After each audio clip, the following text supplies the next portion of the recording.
Hello, Altaga Intermediate friends. So this video is just a quick reminder of how your students actually access your live class. So you'll see I have an incognito window open. That's only so I can show you what it looks like from a student perspective and still be logged in as a teacher at the same time. So if you remember in the last video, I started in my Google Drive and I delivered my worksheet. And all I really want is for my students to see what I'm doing, right? So if I go to my friends tool or my heads tool, it tells my kiddos what my class ID is. So I'm going to switch over to their view. Now you would want your kids to sign in using their Google accounts. I'm going to join as a guest because I don't have a student Google account. 986-826 is my class code.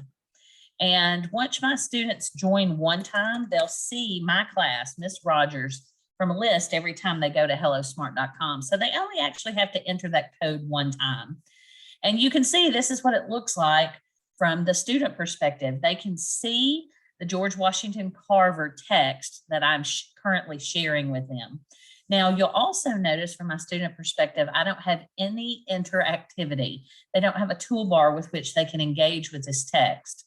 Now, what I love, I'm gonna switch back to the teacher view real quick, is that on the fly, by accessing my heads tool or my friends tool, if I select that tool, you'll see at the bottom, immediately on the fly, I can turn this into an independent activity that my students click on start, and on the fly, as soon as they select start, they will immediately have access to this text along with some tools that are available. So if I wanted them to circle all the verbs or the prepositional phrases or facts that they find interesting, or add some text to the page, for example, they now can do that very simply. And to indicate that they're willing for me to take a look, they can always click on the done button in the top right-hand corner. So if I switch back to the teacher view real quickly, you'll see all of the students that are live in your class that you can select at any time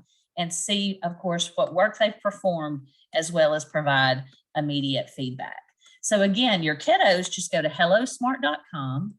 They enter your class ID. I would have if you have them sign in, it will tie to their Google Drive. So all of their work will be saved. So I would have them sign in, but once they've logged into your class once, every time they go to hellosmart.com, they'll see your class listed there. So easy peasy, lemon squeezy. So there we go. That's how your kiddos get to hellosmart.com and interact with you via a live interaction.